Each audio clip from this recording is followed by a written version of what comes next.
Oh, can you close that door over there? We're back. Okay, we're back. Thanks, Cody. You looked really angry about that too. Dare he asked me? Okay. Wow, we're gonna add and subtract radical expressions today. So we'll go back to grade 10 where we were doing it with just some polynomials. So strategy is still the same. Group-like terms. Group-like terms. And then, yeah. Write your answer. Well, I guess no, I should be more specific. Once you group your like terms, then what do you do with the coefficients? Yeah, you add or subtract coefficients. So, you know, add, subtract, you know, the coefficients of like terms. And then you write your final answer, right?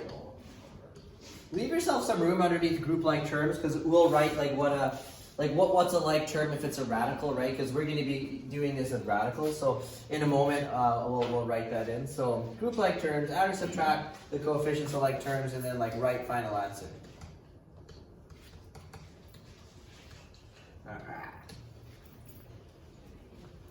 Okay. So in a question like this, I scan through and I'm like, well, there's a 2x, and then it's plus. I'm going to scan through, I got negative 3x. So I'm just grouping my like terms. Then I got a negative 3y plus, and I might just cross it off because I used it, I rewrote it. And then I got a plus y, and then I got a plus 4. So plus 4 plus negative 3. So overall, just subtract 3. So that might be a bit of your work, and now I can add the coefficients. So I got 2 minus 3, that's negative 1, and then it's x. All right, and then you got negative 3. What's the coefficient if there's nothing there? 1. So it's negative 3 plus 1 is negative 2, and then just recopy the variable y, and then 4 minus 3 is 1. So there, I'm done. All done. Do you have to do all those steps? No, you could very easily just go 2x plus negative 3x negative x. Yeah, just remember in your notes I like to show all the steps so you have a complete template of what you're doing. Okay, so because we're doing radicals, I just want to point out that, and I'm pretty sure, maybe I even point this out on the next slide, but I feel like now might be the time to point it out. Like for radicals, radicals will be like terms as long as they have the same radical component. So if I have 2 square root 3 and negative 4 square root 3, these are like terms, because they must have the same exact radical component. It's comparing it back to grade 10, you know, 2x and 3x are like terms because they both have an x to the power of 1. Okay, so like terms for radicals, just write have same radical component. Has to be exactly the same. Okay? And then if you want to write an example, there's an example, those are like terms. If you want another example with maybe some variables, so if I had the square root of xy, and maybe I could have negative 2x square root xy. So they're like terms because they have the same radical component. Okay? What's the coefficient here if there's nothing there? 1. Now I have a question. So the radicals have the same, like the radicals are the same, so these are like terms. But if I were to say add them up, 1 and 2x, are those like terms? Yeah. Like the number 1 and 2x? No, why? Because one has that. Yeah, one has x, one doesn't. So if you were going to write that as one radical, you'd be writing it like this. So you can go 1 minus 2x, you can write it like that, times xy. So we'll see some questions like that. That's about as tricky as it gets. Okay, do we need to do anything else? I think we're good for review. Should we do one more review from grade 10, or are we pretty comfortable? I think we're good. Yeah. The last one? Yeah, maybe we'll just do one. Let's do the last one, because there's a couple things going on. We got to distribute some numbers into the brackets. And we got a negative going on there. So first step in this one would be distributing into the brackets. So I'm going to get 2x plus 2 times 2y, 4y, 2 times negative 2, negative 4, negative 3 times x gives me negative 3x, negative 3 times negative y gives me positive 3y, negative 3 times positive y gives me negative 3.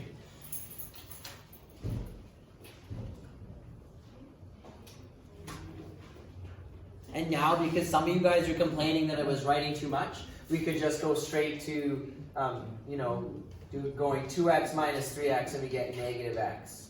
And then, I don't know, what I like to do is I just underline them. So for me, I know that I'm done. I'm done with that particular piece. I don't want to cross it off because then it's hard for the reader to read your work.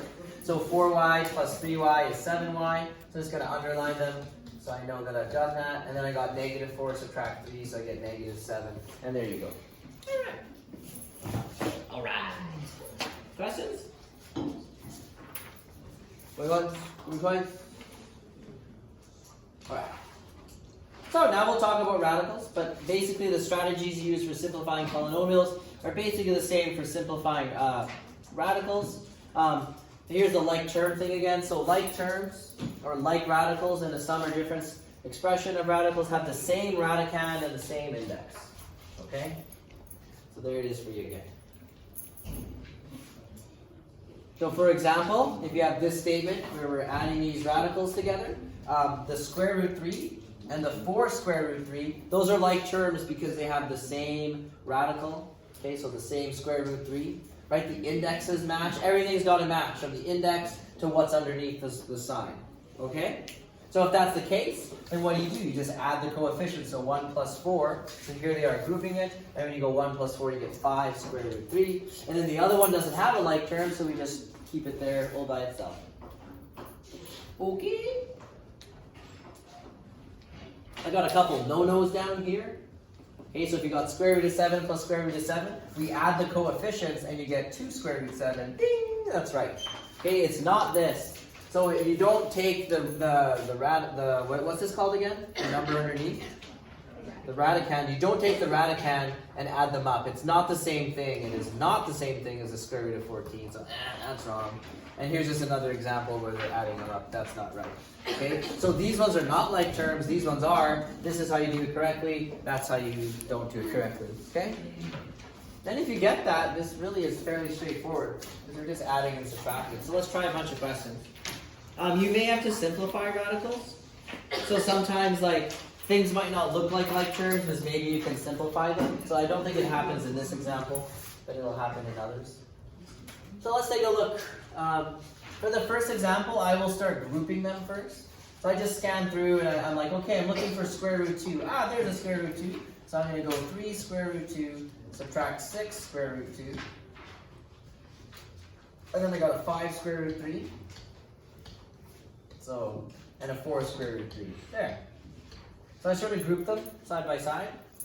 And now I'm just going to add the coefficients together. So I'm going to go 3 subtract 6, and I get negative 3, and then I just write square root 2.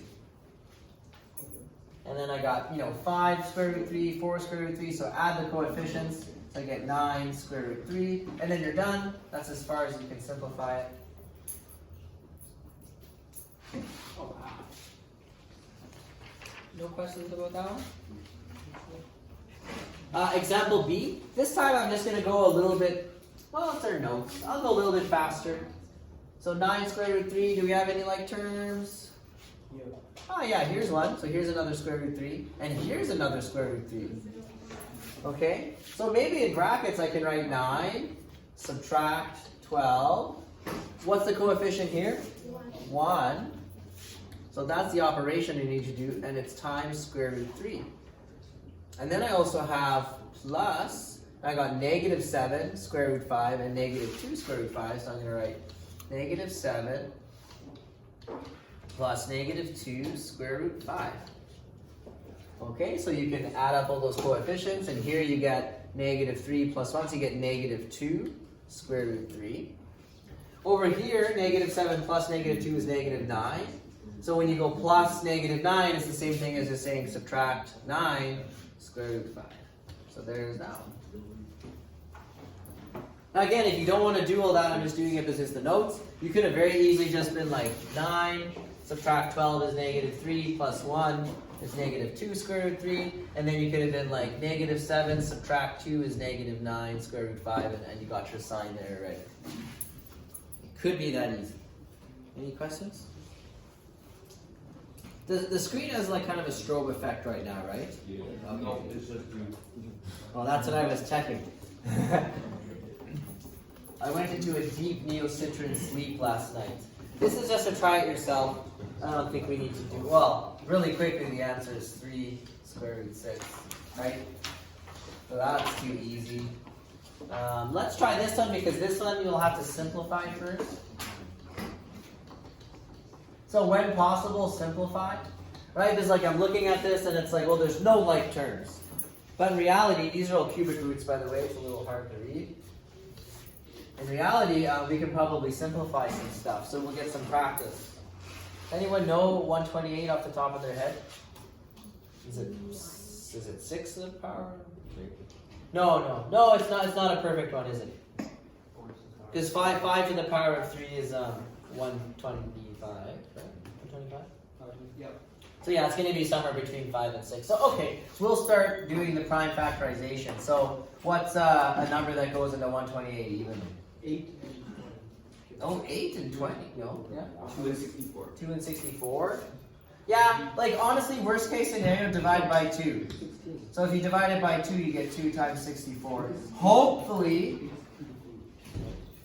I do recommend just like memorizing some of your cubic roots, like your perfect cubes. So like hopefully when you see the cubic root of 64, you're like, oh, well that's 4 times 4 times 4. Right, so you can pull out a 4, and then you're left with a cubic root of 2. So there's that one.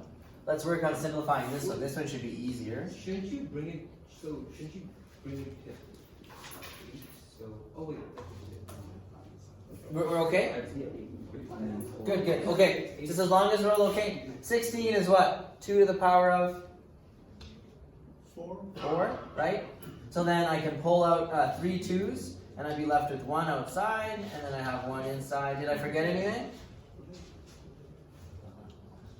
I purposely made a mistake.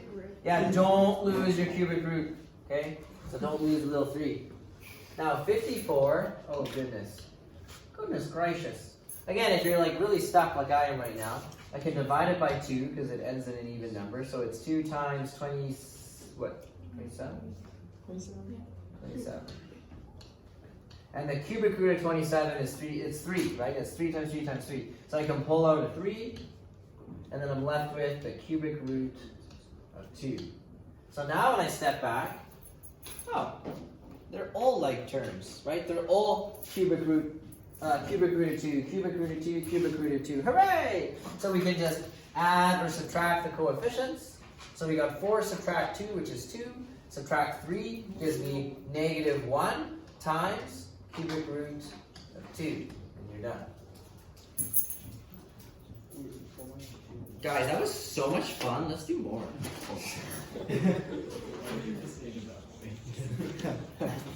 Good, it's like so much fun.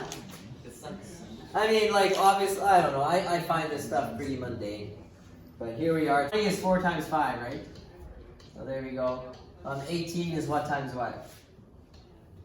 Anyone?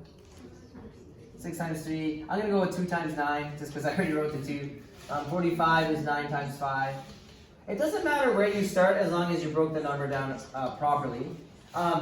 50 is 2 times 25. Okay, now the reason I did those ones is because, well, what's the square root of 4? 2. So I get 2 square root of 5. And what's the square root of 9? 3. So I get 3 square root 2. And then the square root of 9 again is 3. So I get 3 square root 5. And then square root of 25 is 5. So like terms. Well, this one and this one are like terms. So I'm going to go 2 plus 3, I get 5. So I get 5 square root 5. And then 3 square root 2 and negative 5 square root 2 are like terms. So 3 subtract 5 is negative 2 square root 2, and you're done. You don't have to write it in any specific order, so I could have written it in the opposite order, it would have been fine. So just to be clear, so had you written negative 2 square root 2 plus 5 square root 5, that is the same answer, okay? right. We don't need to do this. I don't know. You can do this one though. Should we review like our perfect squares and stuff, or are we feeling pretty comfortable with that? Because like, I'm really, like when I did this example, I had a moment of doubt. Because it really depends on you knowing the perfect square. So is everybody comfortable with that? Here, let's quickly, Yeah, we should go over them all. let's really quick. Indeed. So like perfect squares, square root of 4, square root of 9, square root of 16. Honestly, if you can, you should have kind of like, what's the next one? And then anyone? Next one? Wait, can you do that? I Can't see? can't. Here, I can start filling it in. 81. 4. So all I'm doing is in my head, I'm just squaring this number to figure out, well, the square root of 49 would be 7. So if I'm doing 9, it's 81. And then 100 would be 10, right? And then 11 is 121. 144. Yeah, 12 is 144. 169. Oh no. I think this is 169. And I think it's like 196. 14 I can never remember. It's like, is it 100? Oh, 198. Oh, what? No, 196. Someone check. I'm going with 196. Oh, Yeah! I beat a little kid at something.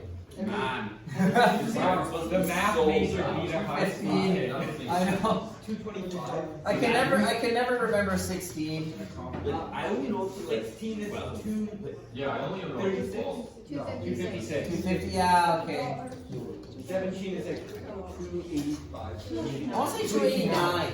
289. Yeah, thanks for your help. Let's go up to 20. What's 18? 324.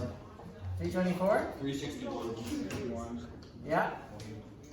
And 20 is 400. Okay. So honestly, like in my mind, Memorize all of them? if you know 1 to 20, you're in a good spot. Like you'll be really good at mental math and stuff. Like I definitely know 1 to 10 off the top of my head. I know 11 really well. I know 12. I know 13. 14 is fuzzy for me. 17, 18, and 19 are pretty fuzzy too. But even if you don't realize, like if you see 289, all I want is in your head to be like, hang on a second, I'm pretty sure that's a perfect square. That's useful, okay? But yeah, definitely if you know 1 to 14, 1 to 15, that would be good. Like that would definitely get you through most problems. And then for perfect cubes, it pays off to know a couple perfect cubes by heart. Okay, so if you just take 1 and you raise it to the power of 3, you get that. So cubic root of 1 is 1. If you take 2, raise it to the power of 3, that's 8. 3 to the power of 3 is 27. 4 to the power of 4 to the power of 3 is 64.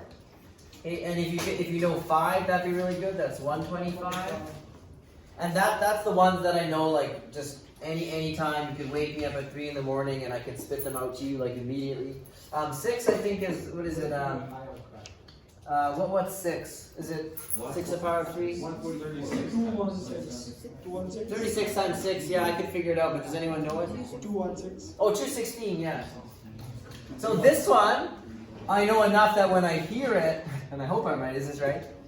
Usually when I hear it or see it, I'm like, oh, I'm pretty sure that's a perfect cube.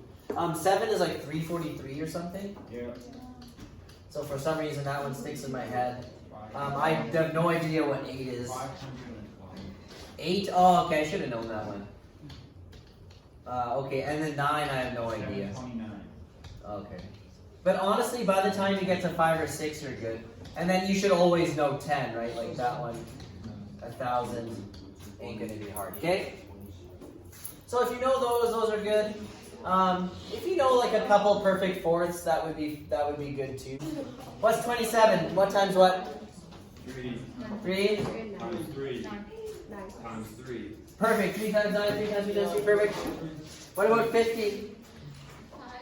2 and 25. Try to break it down using perfect squares. Try. 2 and 9. Yeah, 18 is 2 and 9. Honestly, dividing by 2 is not a horrible strategy. If you divide this by 2, you get 2 and 24. And then 24 is 2 times 12. And 12 is 6 times 2. Yeah, There. so what's the purpose? Oh, I said 6 times 2. Why did I write 6? So there, 6. Alright, so square root of 9 is 3. What's 3 times 3? I'm going to write out all the work here, so I'm going to do it like that. Right, if you pull it out, it just multiplies the coefficient. 25, square root of 25 is 5, so you got 4 times 5 times the square root of 2. 5 times 3 because of the 9.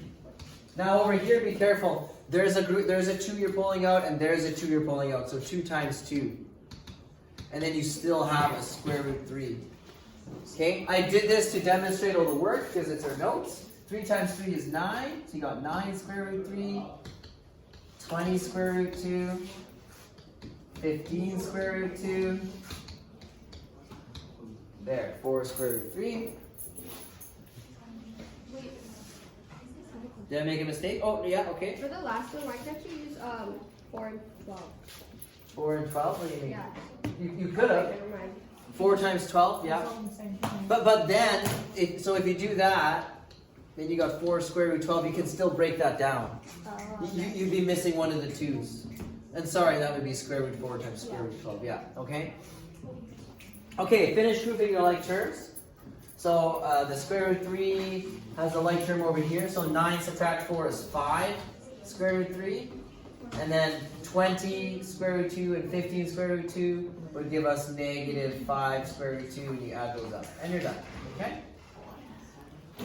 So for the last 5 minutes, we will quickly take a look at doing it with some monomials or whatever. Did everybody saw this? Everyone's good?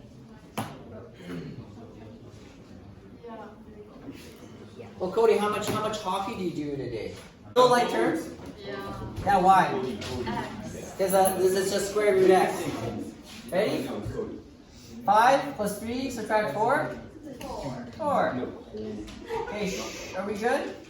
That's it? We're done? Should I just stop? We're good? Can we do some more? How about this one? Oh, don't get Chen her. She hears bonus marks, she's gonna like, it's all she's gonna think about for the rest of the day now.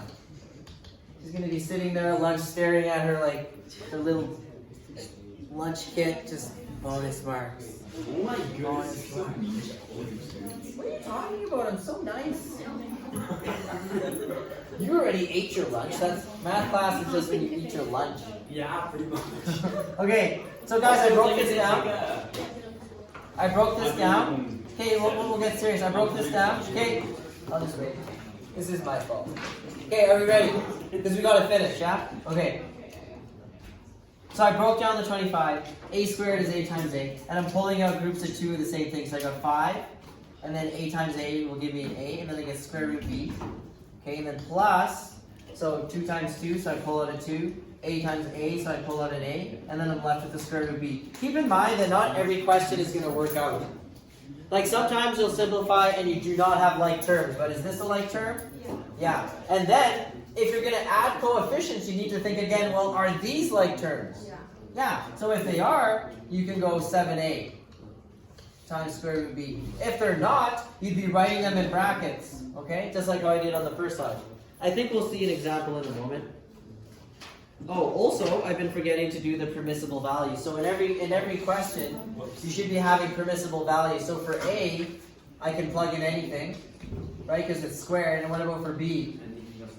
Yeah, it's got to be greater than or equal to 0. So when you get to the end, you're going to say a element of the reals, comma b greater than or equal to 0. So I forgot to do that. Okay, hopefully let's do it on this question. Here's a massive question. And maybe this will be, is that clock working? Yeah, maybe. Yeah. Okay. No, we're gonna do more. Give us some free time. Here we go. Shh. So start breaking it down. I'm in a mood now. Are you? He's in the mood. I'm in In the mood. So 32 is 2 times 16. Guys, if you're talking, you're probably not keeping up. 18 is 2 times 9. What's 75? 3 times 25? That'd be good.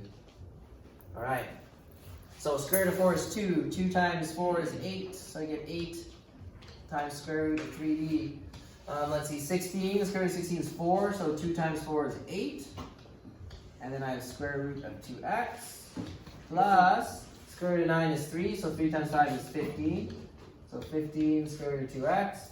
Square root of 25 is 5. So I get 15 outside and the square root of 3d. Alright. This is a like term, and what else? The last one? I'll give you a moment to catch up. I can hear pencils. I do so much editing on that video. Because like, shh. Like you. No, shh. What part of shh? Don't be understand. Okay. What's 8 minus 15? -7. Okay. And then are these like terms? Yeah. I think it goes -8 plus 15, which gives me positive 7. There. Did we forget anything?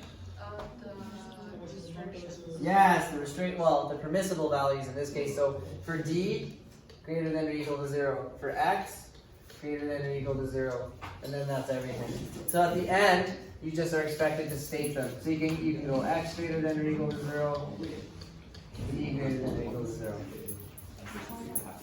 Okay. I want to do one that maybe has. Nah, that one's too easy. Easy for you or easy for us?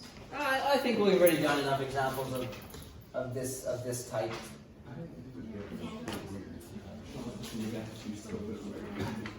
Right. Okay, let's do this one. Yes, let's definitely do this one. Because we got cubic roots and then square roots. So it's already like simplified. A question? If you have the same radicand, but like say one's square root and one's cubic root, can you still? No, it's got to. I'm glad you asked that, because that's the whole point of this example. Like the radicand and the index have to match. Okay, so these ones have an index of 2, so they all have the same radicand, but they are not like this is this one and this one. The cubic roots are like terms. Okay. I'll underline these other ones in blue. Those are like terms. Okay? That is very important. Thanks for bringing that up. Okay, so I could go 8, subtract 5, and get 3 times the cubic root of 2x. And then 7 plus, what's the coefficient if there's nothing there? 1. So 7 plus 1 is 8. So I get 8 square root of 2x. And then don't forget to write x greater than or equal to 0. Okay? So we probably could do one more. Do we want? There is only one more. So let's take a look at it. I want to say no. It says the variables are defined. It's only like positive values. We don't have to worry about the absolute value of the simplification. Yeah, it's fine. So we could. We could. Let's just do this one.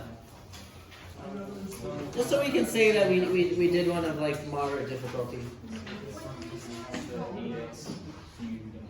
Huh? Can those add together or no? Because 8. the outside is. Yeah. Well, so right now nothing looks like a like term.